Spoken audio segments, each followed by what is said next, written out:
133 करोड़ इंसानों, जिंदगी से बेगानों, सिर्फ हुक्मरानों ने हक तुम्हारा छीना है। खाक ऐसे जीने पर यह भी कोई जीना है।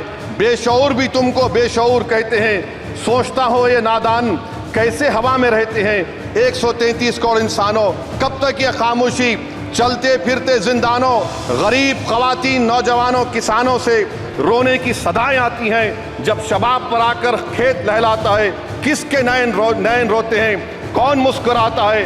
काश तुम भी समझो, काश तुम भी जानो, किस कदर भयानक है जुल्म का ये ढप। देखो रख से आतिश व आहन देखते ही जाओगे, होश में ना आओगे। और अनएम्प्लॉयमेंट पर अभी बोला गया नौकरियां दे रहे हैं, तो शायद ने इनके बारे में अच्छा कहा कि फूल शाखों पर खिलने लगे तुम कहो, जाम जिंदों को मिलने लगे तुम कहो, चाक सीनों के सिलने लगे तुम कहो। इस खुली झूठ को, जहन की लूट को मैं नहीं मानता, मैं नहीं जानता। इंटर्नशिप प्रोग्राम मैडम, 5 साल में आप 1 करोड़ लोगों को इंटर्न कराएंगे, यानी एक कंपनी को 4000 लोगों को ट्रेन करना पड़ेगा। मुझे बताइए क्या ये बड़ी कंपनी का माने क्या है? It is unachievable. Will it be based on market cap, revenue, employ size? Maybe Prime Minister Modi is saying to Agniveer to do internship after 4 years of service in armed forces. सभापति महोदय, आपने मुझे बोलने का मौका दिया। मैडम आपका शुक्रिया। बजट की स्पीच में फाइनेंस मिनिस्टर ने 4 बिरादरियों का जिक्र किया।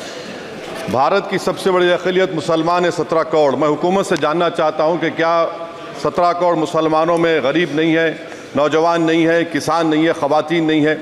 वतन अजीज़ में सबसे गरीब मुसलमान है, सबसे ज़्यादा नाखवानगी मुस्लिम ख़वातीन में। AIDS और PLFS का डेटा ये बताता है कि मुसलमानों में सबसे कम असासे हैं और कंजम्पशन लेवल दूसरे मजहबी ग्रुपों के बनिस्बत सबसे कम है।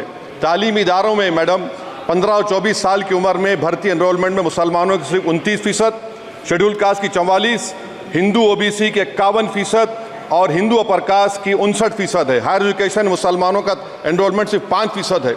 PLFS का 2018-19 का डेटा विज एम्प्लॉयज बताता है कि मुसलमान 22% थे, 2022-23 में 15% हो चुका है।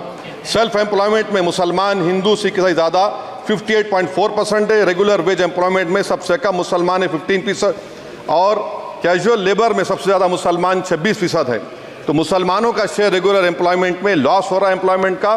मुसलमान नौजवानों का ना रोज़गार मिलता है, ना तालीम के मौक़े, ना हुकूमत उनको कोई तरबियत सहूलत दी जाती है। मैं मोदी हुकूमत को एक मुसलमानों का एक अछूत बना दिया है, ना कोई सियासी नुमाइंदगी है, ना मुल्क की तरक्की में इनका कोई हिस्सा दिया जा रहा है। मैं मैडम माइनॉरिटी वेलफेयर मिनिस्ट्री में 2023-24 में 38% की बजट में कमी कर दी गई, 5000 से 3000 करोड़ कर दिया गया। इस साल के बजट में सिर्फ चंद 100 करोड़ का इजाफा किया गया, मगर 23-24 के बजट के लेवल पर पैसे मुख्तसर नहीं किए गए। ये मोदी हुकूमत की बदनीयती और झूठा कमिटमेंट है, झूठा कमिटमेंट अक़लियतों के ताल्लुक से। तालीम के उस अक़लियती स्कॉलरशिप मैडम, अक़लियतों के गरीब तलबा और तालिबात को दी जाती रकम में कमी कर दी गई। 2019 में मोदी ने कहा था कि 1 करोड़ स्कॉलरशिप दिए जाएंगे, अब सिर्फ 58 लाख दिए जा रहे हैं। 47% अक़लियती एप्लीकेंट्स को हर साल स्कॉलरशिप से महरूम कर दिया जा रहा है। 10 साल से मैं कह रहा हूँ कि डिमांड ड्रिवन करो। डिमांड ड्रिवन के लिए सिर्फ 3000 करोड़ की ज़रूरत है, मगर ये हुकूमत सच्चाई को और ईमानदारी से काम नहीं कर रही है। 2007 और 8 से माइनॉरिटी स्कॉलरशिप का नंबर इजाफा नहीं हुआ है। Pre matric scholarship madam, Kundu committee ने कहा कि मुसलमानों में drop out rate primary level पर होता है, तो हुकूमत ने 9th क्लास से प्री मैट्रिक स्कॉलरशिप पैसे दे रही है। NDMC की इक्विटी मैडम 800 करोड़ एक मजाक है। PMGAV के में 910 करोड़ दिए गए। सारी दुनिया जानती है कि जहां मुसलमान बसता है गाँव में, शहर में, वो अंडर डेवलप एरिया है, और आप मजाक करें ऊँट के मुँह में जीरा देकर। हज में 97 करोड़। हज कमेटी एक रुश्वत का मरकज बन चुका है। प्राइवेट टूर ऑपरेटर्स के एक लाइसेंस के लिए पैसे देना पड़ता है, बिल्डिंग सिलेक्शन के लिए पैसे देना पड़ता है, मीना मुजदलफा में कंपनी के सिलेक्शन के लिए पैसे देना पड़ता है। मैं हुकूमत से मुतालबा करता हूं कि ख़त्म किया जाए और CBI से इंक्वायरी करवाई जाए। मोदी हुकूमत को अक़लियतों, बिल्कुल मुसलमानों से नफरत को ख़त्म करना पड़ेगा। मुसलमानों को उनका दस्तूरी हक मिलना चाहिए। आप कैसे विकसित भारत बनाएंगे अगर 17 करोड़ मुसलमान नफरत करेंगे? मैडम, पूरी स्पीच में फाइनेंस मिनिस्टर के बच्चों का जिक्र नहीं है। आज हमारे देश में 66 लाख बच्चे रोज भूखे सोते हैं। 46 मिलियन बच्चे स्टंटेड हैं मेल न्यूट्रिशन की वजह से। 25 मिलियन बच्चे वेस्टेड हैं। मासूम बच्चों की यह बदकिस्मती और बदबख्ती है कि एक शख्स चाय बेचकर वजीर आजम बन गया। LTC, long-term capital gain tax, madam, was decreased from 20 to 12.5%. However, the indexation benefit has been removed and won't apply to any property purchased after 2001. This will be detrimental to the growth of real estate, limit household capital formation and impact employment generation in construction sector. This change in LTCG is a quasi-wealth tax on household, particularly the middle class. Internship program madam, 5 साल में आप 1 करोड़ लोगों को intern कराएंगे, यानी एक company को 4000 लोगों को ट्रेन करना पड़ेगा। मुझे बताइए क्या ये बड़ी कंपनी का माने क्या है? It is unachievable. Will it be based on market cap, revenue, employ size? Maybe Prime Minister Modi is saying to Agniveer to do internship after 4 years of service in armed forces. Madam, 21 billion people have given up all hope and stopped looking for jobs. This brings down to 9% eligible population that is either employed or they are looking for jobs. Maybe finance minister can introduce a Berozgar tax and tax unemployed as well. No significant increase for social welfare, healthcare.